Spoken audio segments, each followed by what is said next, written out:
right, ladies and gentlemen, welcome back to another episode of the Design, Build, Hunt podcast brought to you by Whitetail Partners.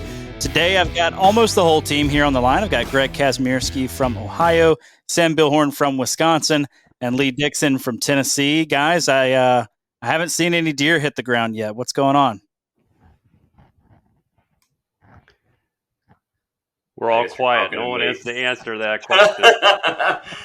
It's been 80 degrees and like 30-mile-an-hour winds. That's my excuse. I haven't even gone. Oh, man. Okay. Yeah, I was getting ready for a podcast. I had mine in a water hole at about 4 o'clock this afternoon. So I should have been there, Josh. Oh, that's absolutely brutal. That is brutal. Well, you know what? I'll try to do a better job of scheduling these things then. Yeah, that's all right. I'll try to get coordinated with your buck, and we'll try to figure that out. So, Greg, you had a little interesting encounter.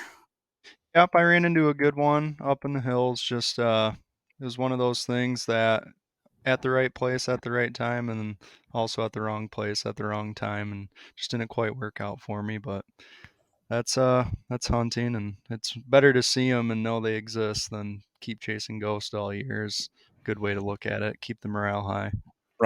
Right, absolutely. I'm a couple of days into my rut hunt right now, and I'll tell you, in the first 4 days, I had encounters with 3 different shooters, skimmed to the very back of one, and I have not seen a good buck since then. And so I'm in this weird place of like, okay, they were here. Now what? So, yeah, man, the rut can be so hit or miss. It's been a good reminder for me that you can really, really be on the action one day or for a couple of days, and then next thing you know, you are really, really not on the action. So, anyways, guys, tonight we've got our very first, I guess, plan or design overview, breakdown, however you want to think about it. But one of the things that we want to do on this podcast is to take designs and plans that we've put together as a team and highlight them for our listeners. So if you're listening to this to the audio version only, you may want to head over to our YouTube channel and check out the video format of it, because we will have the design up on the screen, and we're going to be referring to that quite a bit throughout this podcast.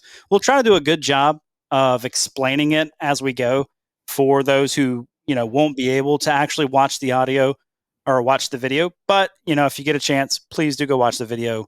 I think you're going to pick up a lot more from it. So, Sam, I want to kick it over to you first tonight and just start off by asking the question, why is it important, or why is it a good thing for us to do for our listeners and viewers to do this kind of stuff where we break down designs? Like, what are you hoping that people take away from this? Sure, Josh. We talk a lot about the tools and tips that we do, but bringing the pieces together sometimes becomes a little bit more difficult. And, it's every property is different, and every owner, hunter, landowner is different in how they're going to approach the property, what they're going to do with it, how they're going to hunt it, the type of hunting they want to do, and all those things. So you take all those combinations, and you're going to have a different design for every property. So it's not necessarily that this can be replicated. People might pick up some tips and different things they might be able to do. But at the same time, it's showing how everything comes together, and we're going to be, not necessarily covering all the plan. I mean, when we introduce a plan like this, and this is 40 acres, I'm going to go over here now, we might have an hour or more of introduction for the owner that we do a video recording of these plans. I'm just going to give some basic overview and some of the highlights, things, the reason I picked this plan to show everybody today, and hit some points that are, I think, important to talk about, some major things we look at. We'll get into some of the details, and I'm sure as you guys ask some questions of it, we'll get into more. Yeah, and I don't think we can stress that point enough. Just because this plan looks like this, if you have a square 40, which is what this is, if you have a square 40, you cannot necessarily just take this plan and go duplicate it on your property, right? Like, this is specific to the terrain. This is specific to what you already have there. This is specific to what the deer are already doing on the property and capitalizing on some of that movement, where the home is, all of that. And so, this isn't going to be a one size fits all kind of deal for people. But at the same time, there are some general principles that you can pick up on, or we can pick up on. So, Sam, let's kick it off. Tell us why you chose this property for us as kind of our first design breakdown. Yeah, so I like the size of it. I mean, we design properties that are hundreds and hundreds of acres too, but there's a lot of people out there that can conceptualize a 20 or a 40 or a 60. There's a lot of those properties out there. So I like the size for starters. It's got mixed habitat. Some properties are all timber or mostly open. This has kind of a blend. It does have a fair amount of topography. One of the things, as I kind of pan around and show this too, there's this big horseshoe shaped hillside with these fingers that come out, and that's pretty typical in hill country that we deal with. Mixed ag and timber, some lowland even to the west here. So just a variety of habitat types, and then also the hunter themselves. There's some a lot of bow hunting setups here, but there's also gun hunting setups as well, and has a little bit of everything. So that's why I decided to grab this one and jump in on it. Very good. So this is going to be relatable to probably 95% of hunters out there. A good portion, sure.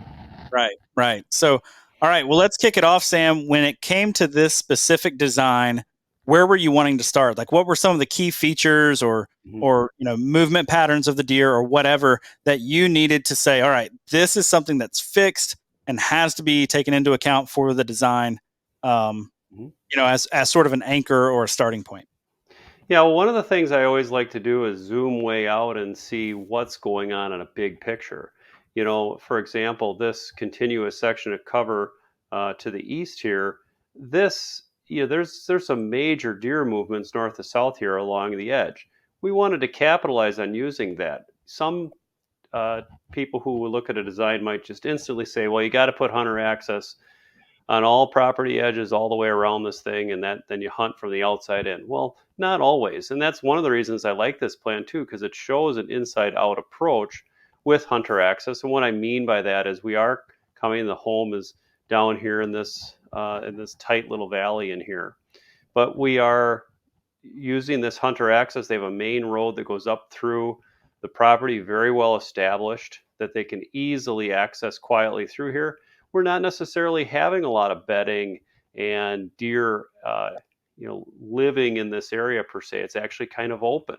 So anyway, the major things I'm starting to look at are the macro movements, the big movements, as well as how are we able to access that. So those two things, without getting into every detail, is we have a lot of north-south major movements for deer, and we have this interesting inside-out approach, which gets us actually to these edges, and we'll break this east side down. That's something that's really special there, as to how we approach that a little bit differently. Yeah. So tell me, let's jump right into that then. Tell me a bit more about the this east side. And one thing that's very interesting to me, just as I look at the plan, and guys, feel free to jump in, with any points or questions that you may have. One of the things that I find interesting is you've capitalized on the bedding based on topography.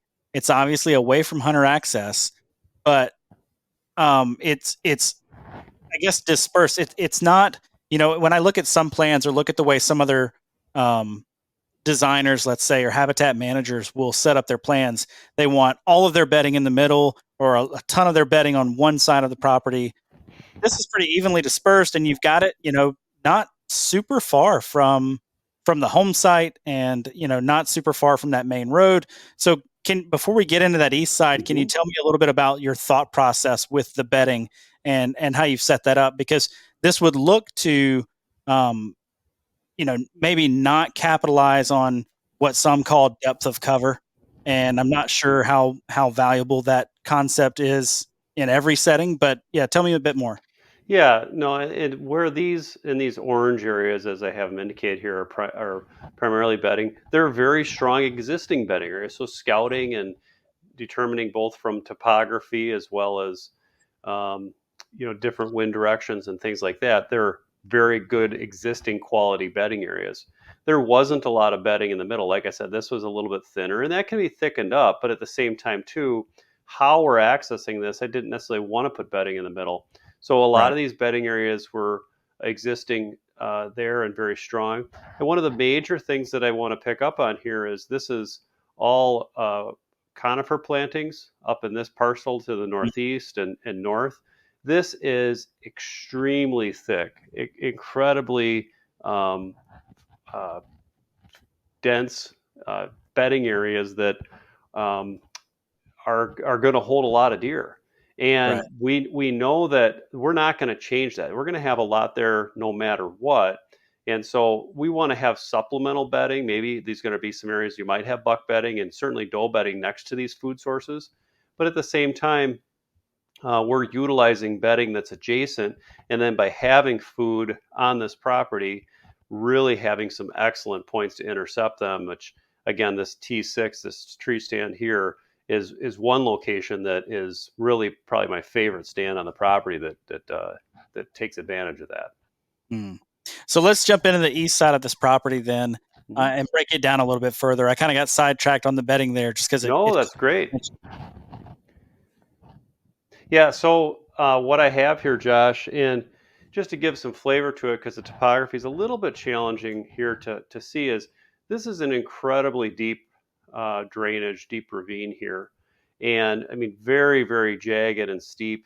And the deer pattern, the deer traffic, and even though there's a property boundary here, there really wasn't much for a fence or anything existing there. It's an old, 100-year-old fence that really is gone.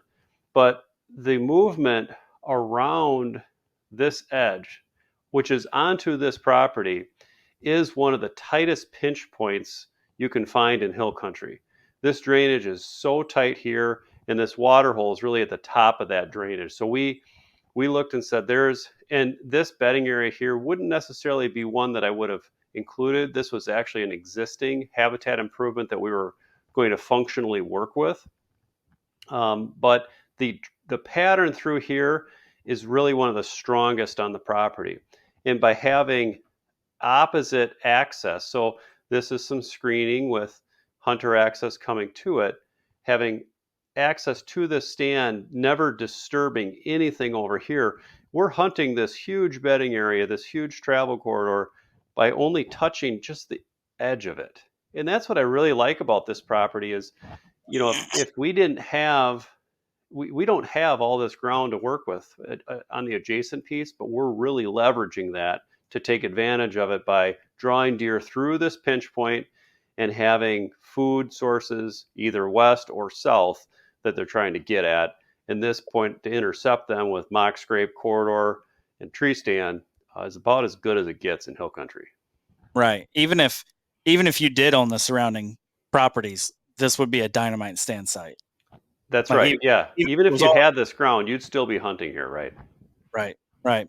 All right. So the area to the east there, that was open already. Was it in ag or was it like old field or what was going on there? I would say old field. This had been ag years ago, but it was, I don't know if it was in a CRP program, but it was tall grass and some just, some shrubs in there, a few volunteer trees here and there, but really open field that could all be developed. So everything you see in this large open area with these solid colors is all what I would call open field development, which is one of my favorite things to do with plans is take these open areas and turn them into something.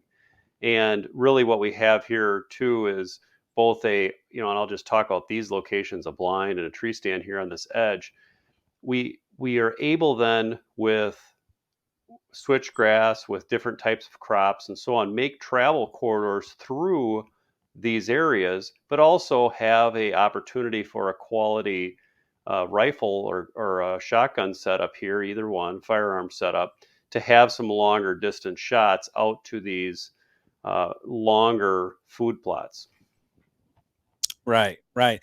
So tell me a little bit about the thought process when it comes to, developing open fields in general. You mentioned that that's, one of your favorite things to do. So what are you trying to do to break these up and make them huntable, beyond this illustration of it that we see here? Yeah, so general concepts there are just, breaking it up, as we said. Not a lot of straight lines. You might have some straight lines to make it functional for food plotting, If Lee's going to bring his tractor out there, he wants to be able to go somewhat in some logical fashion. But anyway, if we're gonna do that, we still want to have, and this would be more of a perennial, I would use throughout these travel locations. And I reference here clover. Maybe we'd mix in some chicory, or we'd consult with John Comp and figure out what he'd want in there. But these more grain areas, we need to be able to use equipment on and be a little bit more strategic about how we're shaping that. But back to the original concept, we want to break it up and have diversity in shape and size, as well as some of these things I'm indicating here are plantings. We're going to use conifer, hardwood, shrubs, different things we're going to pull in there. Some of these more larger areas would be regeneration, that we would try and bring in all kinds of different development. Here we have a conifer row planting that we can get done really quick and efficiently by doing some large open row planting and good sun out in the open to get those conifers growing. And then really breaking the whole thing up. Switchgrass, noting that a lot on the perimeter. Finally, then there's a couple other highlights here, some edge feathering on these edges to bring in, to soften those edge and make them more approachable, and also funneling. So some of these, if we're going to do heavy edge feathering here, it's almost like a bedding area where it's harder to get through, but then we have corridors that lead out to these locations that we're able to control that deer movement with a much higher probability than it naturally exists right now. Right. Guys, y'all have any questions for Sam so far? No, I really like this. We haven't seen this. This is one of Sam's. And, when you zoom out, I know we've only focused kind of on that northeast side, but I really do like when you zoom out, and, that's one of the first things I do as well, Sam. And when you're looking at your neighbor's properties, like that northeast corner pinch right there, this is really some solid bedding on that northeast side. Mm-hmm. But it's also extremely difficult for whoever owns that property to effectively hunt that without exporting a ton of deer into your habitat plan down south. Mm-hmm. So I'm not sure where his access would be in there, or even how he would hunt that effectively without major league intrusion on that area. Mm-hmm. They're bedding in there. So no, it's this was a really good design, because a lot of designs you see, like Josh was pointing out a minute ago, are there's a lot of outside in, your sanctuaries in the core. You blow the deer into your core. This is a really good example for our audience to see. Sometimes that distinct value is different based on the DNA of your neighbor's property, and your distinct value is you provide the food. This place looks in this particular area, there are some ag fields around, but food is going to be king here for sure. And you can use your neighbor's bedding for free. So that is almost, you can add some of that into your sanctuary integrity of your property, even though you don't own it. Mm-hmm. So it's really a cool design. Yeah, for sure. All right, Sam, what do you have next for us? Yeah, so just a couple other things that I like to pick off whenever we can. I like roadside setups. So this stand number 10 right here, just popping off the road, this is literally 20 yards in from the road. And there's going to be a parallel movement to this roadway. So roads, a lot of times deer are going to parallel them. And it may not be, perfectly parallel, but as I've emphasized this north-south movement, there was a extremely strong trail here that we would go in and improve it and make it really the only trail or other than what's up top here. But if they're going to run along this side hill, with a high probability they're going to be on this trail. Bedding is up here. There's actually some sharp rock outcroppings here, and this is steeper than it looks. And really they just run this bench, this break here in the hill all the way around. And this movement you can hunt with any hint of an east wind, north or south, true north-south wind, you're probably okay. And there's so much here that you can hunt in this movement without really disturbing not even 1% of this property. We got to, on smaller properties, we got to hunt them efficiently, and we're going to utilize that. The other thing I want to show here too is by having this hunter access on this hillside, and this existing bedding area I probably wouldn't put there. This was one of 3 areas they had cut already. It wasn't being used too much, and it was kind of doe bedding adjacent to the road anyway. The buck bedding was more higher up, but this hunter access in here, another strong movement up top. So really, at either one of these, you could hunt these 2 major movements within this section of cover.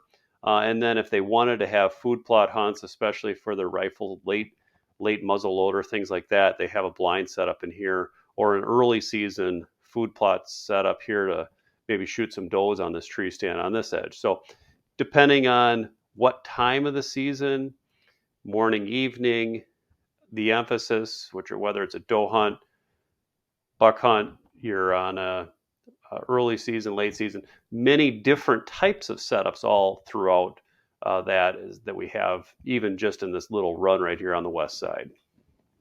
Right. So they have a season long approach here. They've got, plenty to do. This isn't just set up, for pre-rut or for late season or for early season or whatever.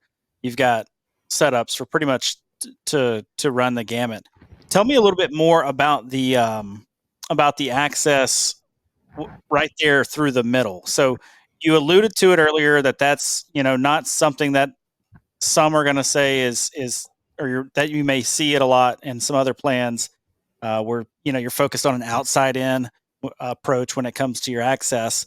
What are you doing within there to minimize human and deer interactions where we don't want them to happen? I know you said that it's kind of open in there already, so probably not a lot of threat of that, but it is in the heart of the property. So how do we keep from, as in words Lee would use, exporting deer from the core of our property as we're heading into hunt? Great question. And first of all, just to explain, the yard and buildings, outbuilding as you see here, extend really halfway up into this hillside. There's nowhere a deer is going to be within this within this area, the hillside all the way around, three sides around this home and these buildings, that it's going to be, they're going to see what's going on.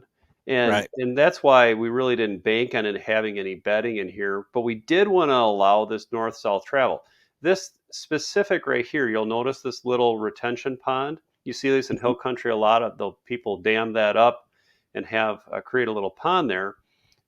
Not necessarily utilized much for wildlife. In fact, it was kind of drained out. It really wasn't too much there, but this land bridge that occurred was a very strong movement. We wanted to preserve that and have deer still cross through that. They're going to cross up top. They kind of run this road and then went into this movement. So most of the movements that are on this plan are existing strong movements. We're just going to really restrict travel down to those.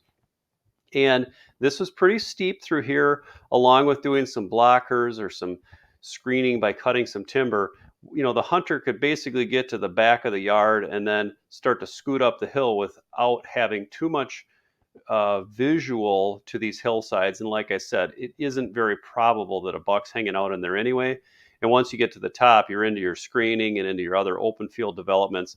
This up here was really an elongated ridge all the way around this top field, and you are lower than all of it. And once you get out of to the field edge, you're lower than all of it. So once you're utilizing all your screening options that you have to get to these stand and blind setups, you're never going to be spotted up top. And actually, once we get that development in place, there will be a lot of bedding that occurs higher up and even into this open field, such that open, mature open timber that's down here really won't be utilized as much for bedding. Right. So let's now, I guess, pivot just a little bit as we, continue to think about that access. One of the things that came to mind was when you have a property with a home, if you were maybe designing a property, you might put the home in one corner of that property. Like if you got a brand new 40 without a home on it, you might put it at a corner or something like that. When you're working with a yard that's pre-existing and outbuildings that are pre-existing and places with a lot of human activity that are already going on, how are you leveraging that? And then are you able to get away with a little bit more around some of those areas when it comes to hunting setup. So, for instance, with this strong movement right there, could you get away with hunting that a little bit more often or being a little bit more aggressive with that because of human intrusion or human activity is a very normal thing right there. Hmm. Yeah, you really nailed it. A lot of times too, what I'll do is show human activity. In fact, this was the neighbor's property, but this red area that I have boxed off here with his driveway and his yard and everything else.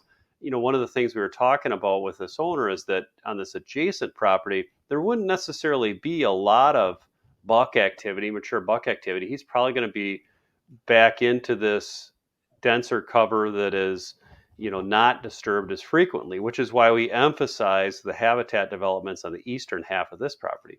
But back to your original question, yeah, because of the activity here, they're used to that, they see that, and if somebody sneaks a little bit further beyond, well, hopefully with some of these features we're putting in, they aren't going to be bothered as much, and it's not likely you're going to have a buck bedding right adjacent to that road. In this stand, just to draw attention to that, this is just steps away from this outbuilding up into the timber. You have two major movements, mock scrape on either side, water hole, so you can hunt above and below you from this stand and really have some great opportunities 30 yards away from your outbuilding. And I think that's a what I like to call a free hunt, in that as long as you aren't blowing too much scent up into the cover, you can get in and out of that stand without disturbing too much and possibly have some really nice movement in front of you.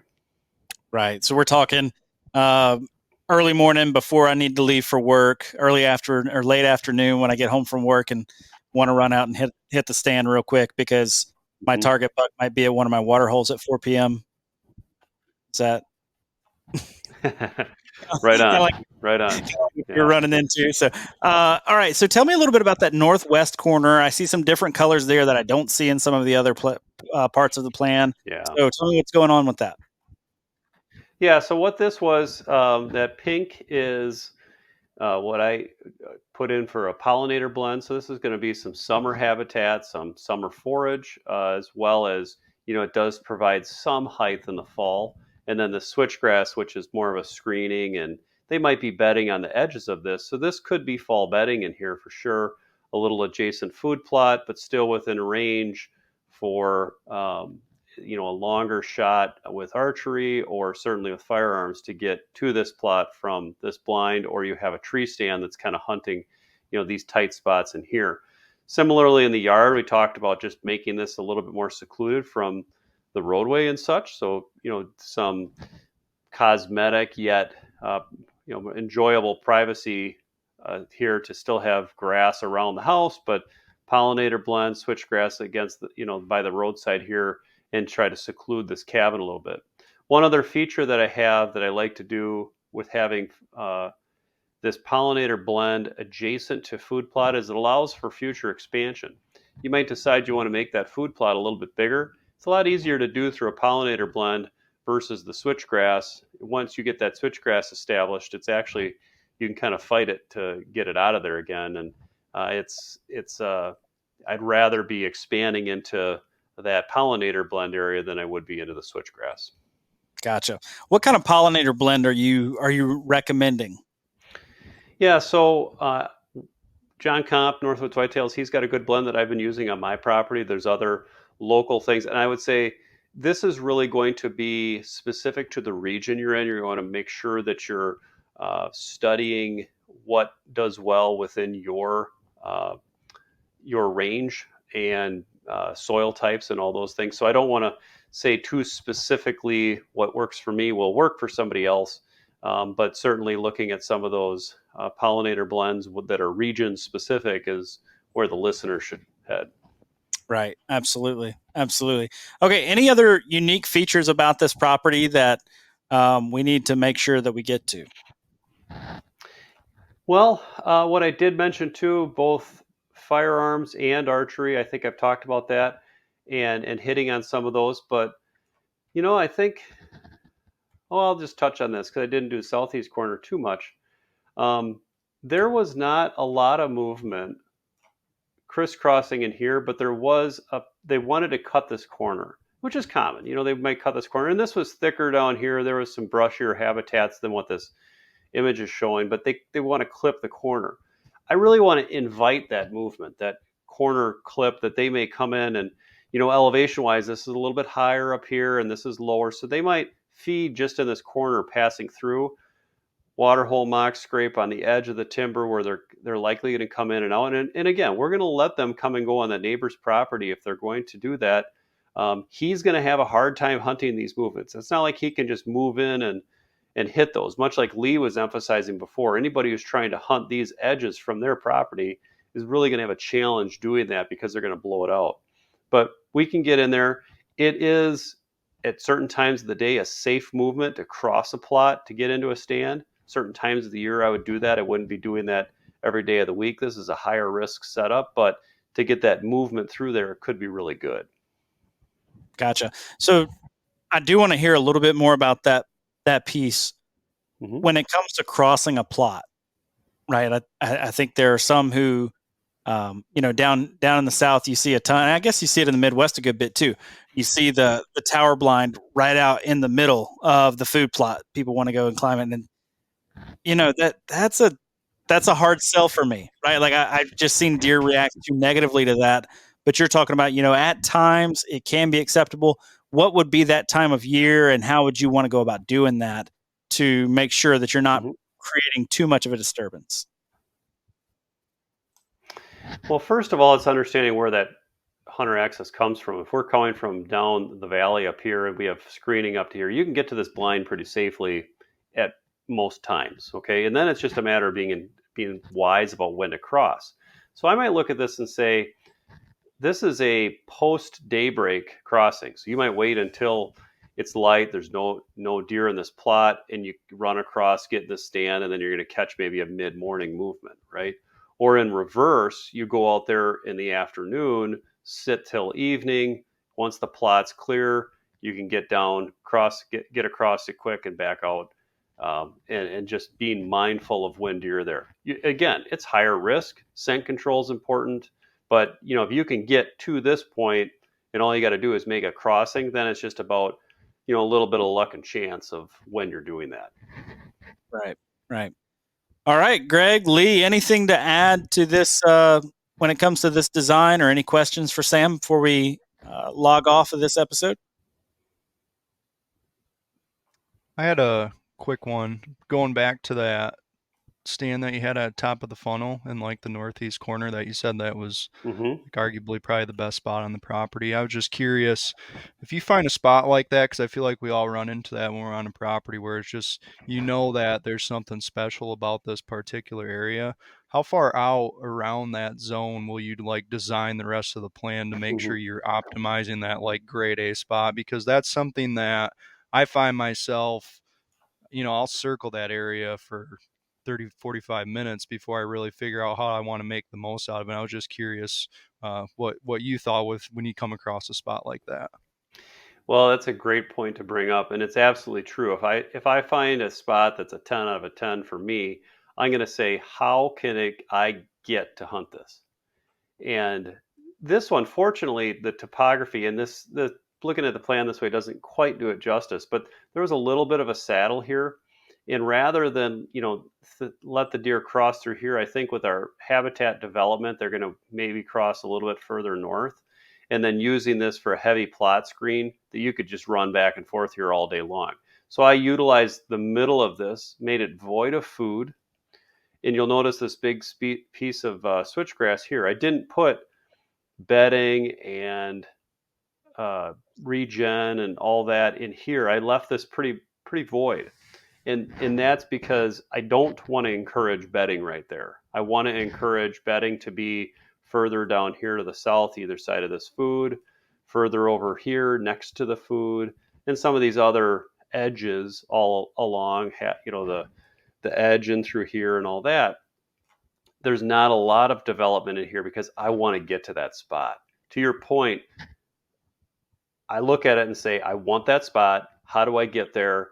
And then I work the plan backwards to make it happen. That's a really good question, Greg. Thanks for bringing that up. Greg. Now that you said that, looking at it and hearing Sam's thought process is like, okay, a lot of this eastern half and then especially the northeastern corner, a lot of the design is based on that stand. You know, a lot of the other dominoes fall based on that stand location and where it really needs to be. So well, guys, I think that's going to wrap up this episode of the Design Build Hunt podcast. Again, you can find us on Instagram, Facebook, YouTube. If you liked this episode and you want to see it, in person, maybe not in person. If you want to see it on the screen so you can actually see the plan, head over to our YouTube channel where you'll find this. And hopefully we're going to be doing these a lot more often coming up. So, guys, thanks for your time.